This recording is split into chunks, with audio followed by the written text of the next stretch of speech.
Bagian 2. Anak itu sudah hampir sebulan bekerja pada si pedagang kristal. Dia menyadari pekerjaan ini tidak cocok untuknya dan tidak bakal membuatnya bahagia. Si pedagang biasanya menggerutu seharian di belakang konter, menyuruh si anak supaya berhati-hati menengani barang dagangannya agar tidak ada yang pecah. Tapi anak itu bertahan bekerja di sana, sebab meski menggerutu, si pedagang memperlakukannya dengan baik. Anak itu memperoleh komisi lumayan untuk setiap barang yang laku dijualnya. Dan dia sudah mulai bisa menyisihkan uangnya untuk ditabung. Pagi itu, dia menghitung-hitung kalau dia terus bekerja setiap hari seperti selama ini dilakukannya. Dia butuh waktu setahun penuh sebelum bisa membeli beberapa ekor domba. Aku ingin membuat rak pajangan untuk kristal-kristal ini, kata anak itu pada si pedagang. Rak itu bisa ditaruh di luar, sehingga menarik perhatian orang-orang yang lewat di kaki bukit. Aku belum pernah memasang rak seperti itu, sahut si pedagang. Jangan-jangan orang-orang yang lewat terantuk rak itu, lalu barang-barang daganganku pecah semuanya.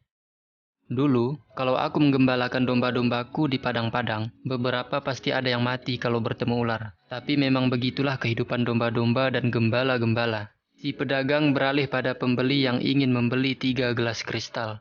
Dagangannya sudah semakin laris sekarang, seperti dulu-dulu, ketika jalanan itu masih menjadi salah satu daya tarik utama di Tangir ini.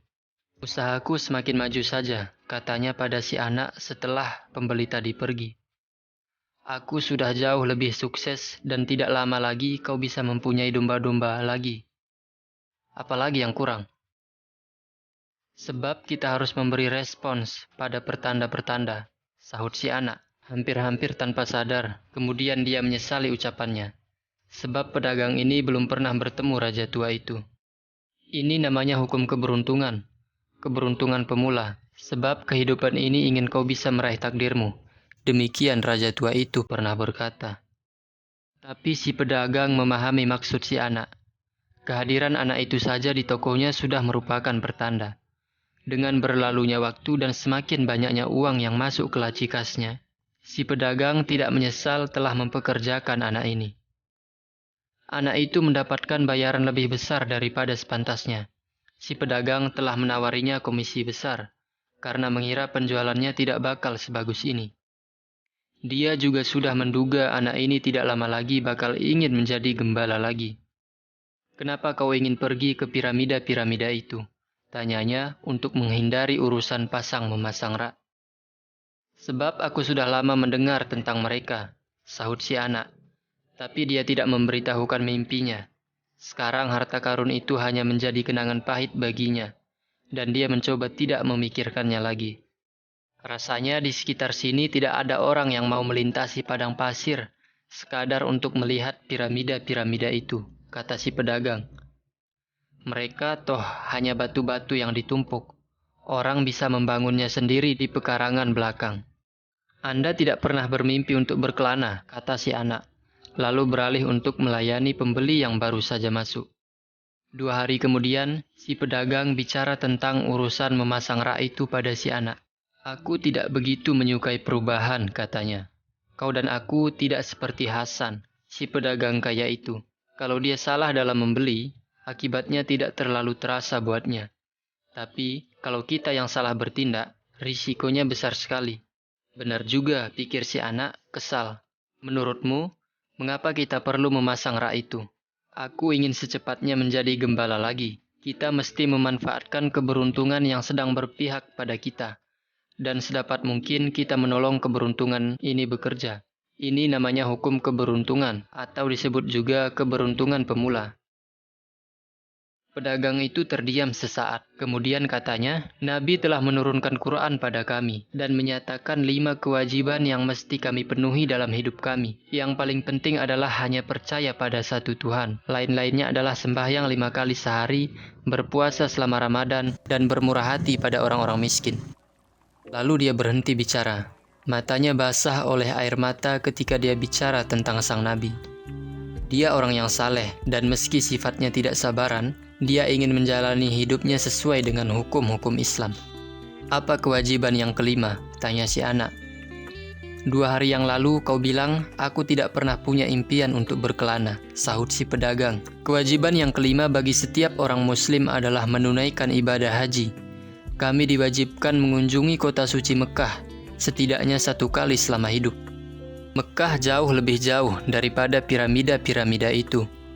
Waktu masih muda, aku bercita-cita mengumpulkan uang untuk membuka toko. Kupikir suatu hari nanti aku akan kaya dan bisa pergi ke Mekah. Aku mulai berhasil mengumpulkan uang, tapi aku merasa tidak tenang menitipkan toko ini pada orang lain. Kristal-kristal itu gampang sekali pecah. Sementara itu, banyak orang melewati tokoku sepanjang waktu. Mereka menuju Mekah. Beberapa dari mereka adalah peziarah-peziarah kaya yang bepergian dalam rombongan karavan dengan pelayan-pelayan dan unta-unta. Tapi sebagian besar peziarah ini adalah orang-orang yang lebih miskin daripada aku. Semua orang yang pergi ke sana merasa bahagia telah melakukannya. Mereka menaruh lambang-lambang perjalanan ziarah mereka di pintu-pintu rumah mereka. Salah seorang di antaranya, tukang sepatu yang hidup dan memperbaiki sepatu-sepatu bot, berkata dia berkelana hampir setahun melintasi padang pasir. Tapi dia jauh lebih capek ketika harus berjalan kaki di jalanan-jalanan tangir untuk membeli kulit. Kalau begitu, mengapa Anda tidak pergi ke Mekah saja sekarang? Tanya si anak. Sebab justru impian hendak pergi ke Mekah lah yang membuatku bertahan hidup. Impian itulah yang membantuku menjalani hari-hariku yang selalu sama ini. Kristal-kristal bisu di rak-rak itu, serta makan siang dan makan malam di kedai jelek yang itu-itu juga. Aku takut kalau impianku menjadi kenyataan, aku jadi tidak punya alasan lagi untuk hidup. Kau punya impian tentang domba-dombamu dan piramida-piramida itu. Tapi kau berbeda dari aku, sebab kau berniat mewujudkan impianmu. Aku cuma ingin bermimpi tentang Mekah. Sudah ribuan kali aku membayangkan diriku melintasi padang pasir, tiba di Ka'bah, mengelilinginya 7 kali sebelum menyentuhnya. Sudah kubayangkan orang-orang yang ada di sampingku, di depanku, dan percakapan-percakapan serta doa-doa yang akan kami panjatkan bersama-sama. Tapi aku takut semuanya mengecewakan, jadi aku memilih mengangan-angankannya saja. Hari itu si pedagang mengizinkan si anak lelaki membuat rak pajangan. Tidak setiap orang merasa bahagia kalau mimpinya menjadi kenyataan. 2 bulan lagi berlalu, dan rak pajangan itu menarik minat banyak pembeli untuk masuk ke toko kristal tersebut. Si anak lelaki memperkirakan kalau dia bekerja 6 bulan lagi, dia bisa pulang ke Spanyol dan membeli 60 ekor domba, lalu 60 ekor lagi. Tidak sampai setahun, jumlah dombanya pasti sudah 2 kali lipat, dan dia bisa berbisnis dengan orang-orang Arab, sebab sekarang dia sudah menguasai bahasa mereka yang aneh itu. Sejak pagi hari di pasar itu, dia tak pernah lagi menggunakan Urim dan Tumim, sebab kini baginya Mesir hanyalah impian masa lalu, seperti halnya Mekah bagi si pedagang itu.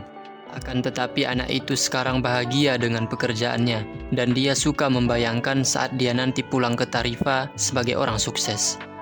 Kau harus selalu tahu pasti apa yang kau inginkan. Demikian raja tua itu pernah berkata. Anak itu tahu apa yang diinginkannya, dan sekarang dia sedang berusaha mewujudkannya. Barangkali yang dimaksud harta karun itu adalah takdir yang telah membawanya ke negeri asing ini, menjadikannya korban pencuri, dan membuat dia bisa melipat gandakan kawanan dombanya tanpa mengeluarkan uang sepeser pun. Dia bangga akan dirinya. Dia sudah mendapatkan beberapa pelajaran penting, misalnya cara berdagang kristal dan bahasa yang tidak memerlukan kata-kata, serta tentang pertanda-pertanda. Suatu siang dia melihat seorang laki-laki di puncak bukit. Orang itu mengeluhkan sulitnya mencari tempat yang nyaman untuk minum setelah capek mendaki. Si anak yang sudah terbiasa mengenali pertanda-pertanda menyampaikan hal ini pada si pedagang. Mari kita menjual teh pada orang-orang yang mendaki bukit. Banyak kedai yang menjual teh di sekitar sini, kata si pedagang. Tapi kita bisa menjual teh dalam gelas-gelas kristal. Orang-orang yang menikmati teh itu bakal tertarik membeli gelas-gelasnya. Pernah ada yang mengatakan padaku, orang mudah terpikat pada keindahan. Si pedagang tidak menjawab.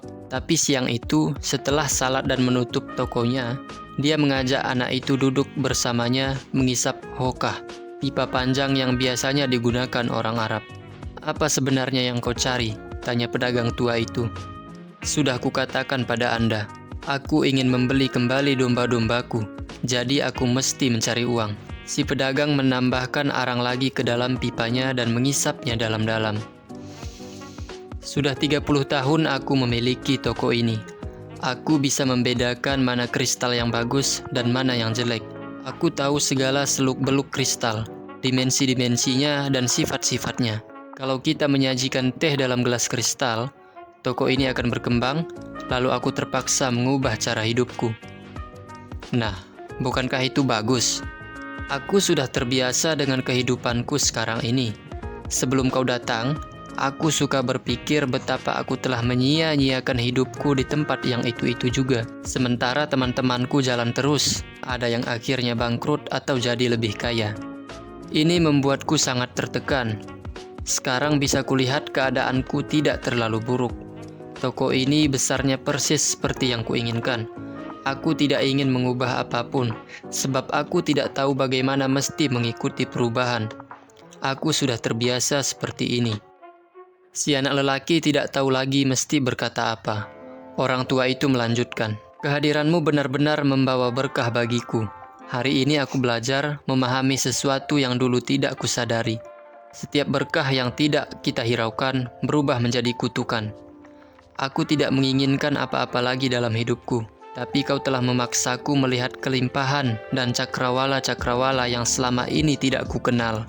Dan setelah melihat semua itu, setelah menyadari betapa luas kemungkinan-kemungkinan yang terbentang bagiku, aku bakal merasa lebih tertekan dibandingkan sebelum kau datang. Sebab aku jadi melihat hal-hal yang sebenarnya bisa kuraih, namun tidak hendak kulakukan. Untunglah aku tidak mengatakan apa-apa pada tukang roti di Tarifa itu," pikir si anak. Mereka masih mengisap pipa selama beberapa saat. Matahari mulai tenggelam.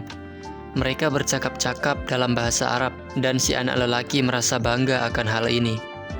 Dulu dia mengira domba-dombanya bisa mengajarinya pengetahuan apa yang dia butuhkan tentang dunia. Tapi mereka tak mungkin bisa mengajarinya berbahasa Arab. Barangkali masih ada hal-hal lain di dunia ini yang tidak bisa diajarkan domba-domba itu padaku, pikir si anak, sambil memandangi pedagang tua itu. Sebenarnya domba-domba itu hanya peduli dengan urusan mencari makanan dan air. Barangkali bukan mereka yang mengajari aku, melainkan akulah yang belajar dari mereka. "Maktub," kata pedagang itu akhirnya. "Apa artinya itu?" "Kalau kau orang Arab, baru kau bisa mengerti," sahutnya. "Tapi dalam bahasamu artinya kira-kira telah tertulis." Dan sambil meratakan arang di dalam pipanya, pedagang itu mengatakan si anak lelaki boleh mulai menjual teh dalam gelas-gelas kristal. Kadang, derasnya aliran sungai tak bisa dihambat. Orang-orang yang mendaki bukit merasa lelah setibanya di puncak. Tapi kemudian mereka melihat toko kristal yang menjual teh min menyegarkan. Mereka pun masuk untuk minum teh yang disajikan dalam gelas-gelas kristal yang indah. "Istriku tidak pernah terpikir menyajikan teh dalam wadah seperti ini," kata seorang pembeli, dan dia pun membeli beberapa kristal. Dia akan menjamu tamu-tamu malam itu, dan mereka pasti terkesan oleh keindahan gelas-gelas ini. Orang satunya mengatakan teh selalu lebih lezat kalau disajikan dalam gelas kristal, sebab aromanya jadi tertahan.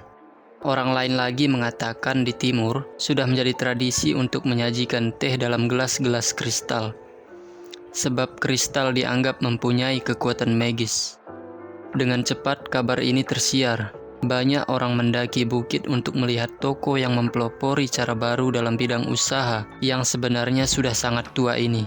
Lalu bermunculan toko-toko lain yang juga menyajikan teh dalam gelas kristal, tapi mereka tidak terlalu laris, sebab lokasi mereka tidak berada di puncak bukit. Lambat laun, pedagang itu harus mempekerjakan 2 karyawan lagi. Dia juga mulai mengimpor teh dalam jumlah sangat besar, berikut gelas-gelas kristal, dan tokonya banyak dicari oleh para laki-laki dan perempuan yang haus akan hal-hal baru. Dengan demikian, bulan-bulan pun berlalu. Si anak lelaki terbangun sebelum fajar. Sudah 11 bulan 9 hari sejak dia pertama kali menginjakkan kaki di benua Afrika ini. Dikenakannya pakaian Arabnya yang terbuat dari bahan linen putih yang dibelinya khusus untuk hari ini. Kemudian dipakainya kain penutup kepala berikut cincin penahan dari kulit unta. Setelah mengenakan sandal barunya, dia menuruni anak tangga tanpa bersuara. Kota itu masih lelap. Si anak lelaki membuat roti isi untuk dirinya sendiri dan minum teh panas dari gelas kristal. Kemudian dia duduk di ambang pintu yang terang oleh cahaya matahari sambil mengisap pipa panjang. Dia mengisap pipa itu dalam diam, benaknya bebas dari segala pikiran. Telinganya mendengarkan suara angin yang membawa aroma padang pasir. Selesai mengisap pipa, dia merogoh salah satu sakunya dan duduk sejenak di situ, sambil melihat-lihat isi sakunya. Segepok uang yang cukup untuk membeli 120 ekor domba, tiket pulang, dan surat izin untuk mengimpor barang-barang dari Afrika ke negerinya sendiri. Dengan sabar dia menunggu si pedagang bangun tidur dan membuka tokonya. Kemudian mereka minum teh bersama-sama. "Aku akan pergi hari ini," kata si anak lelaki. "Aku sudah punya uang untuk membeli domba-domba, dan Anda juga sudah punya cukup uang untuk pergi ke Mekah." Orang tua itu diam saja. "Maukah Anda memberikan restu padaku?" tanya si anak lelaki. "Anda telah banyak membantuku." Pedagang itu masih terus membuat teh, tanpa berkata-kata. Kemudian dia berpaling pada si anak. "Aku bangga padamu," katanya. "Kau membawa suasana baru ke dalam toko kristalku.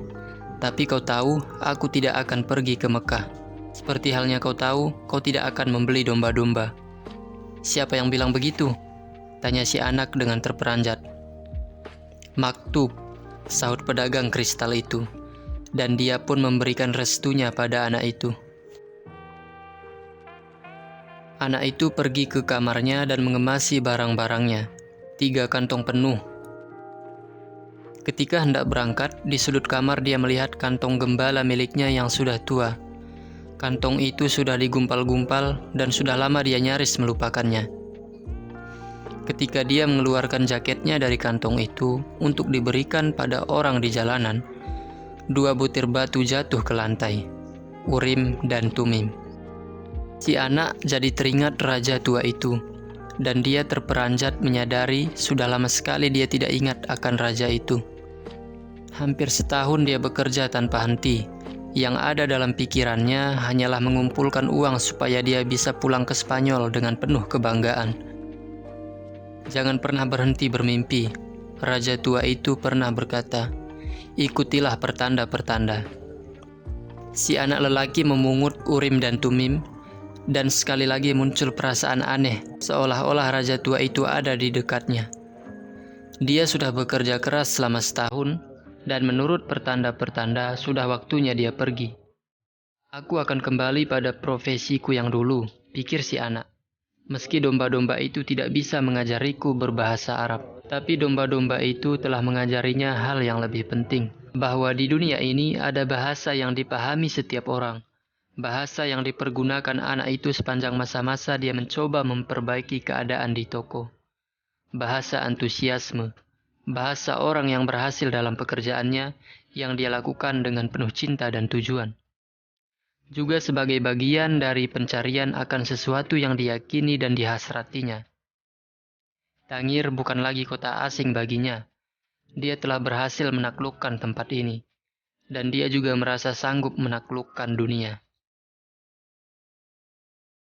Kalau kau menginginkan sesuatu, seisi jagat raya akan bekerja sama membantumu memperolehnya. Demikian kata raja tua itu. Tapi raja tua itu tidak mengatakan apa-apa tentang kemungkinan dirampok, padang pasir tak berujung, atau orang-orang yang mengetahui impian-impian mereka namun tak ingin mewujudkannya. Raja tua itu juga tidak memberitahunya bahwa piramida-piramida itu hanyalah tumpukan batu, dan siapapun bisa membuatnya di pekarangan belakangnya sendiri. Dia juga lupa menyebutkan bahwa kalau kau punya cukup uang untuk membeli domba-domba lebih banyak daripada yang kau miliki sebelumnya, sebaiknya engkau membelinya. Si anak lelaki mengambil kantongnya dan menyimpannya bersama barang-barangnya yang lain. Lalu dia turun ke ruang bawah dan mendapati si pedagang sedang melayani sepasang orang asing. Ada juga dua pengunjung lain sedang melihat-lihat isi toko sambil minum teh dari gelas-gelas kristal. Pagi ini toko itu lebih sibuk daripada biasanya. Dari tempatnya berdiri, untuk pertama kali si anak lelaki melihat bahwa rambut pedagang itu sangat mirip rambut si raja tua. Dia teringat senyuman di wajah si penjual gula-gula pada hari pertamanya di Tangir.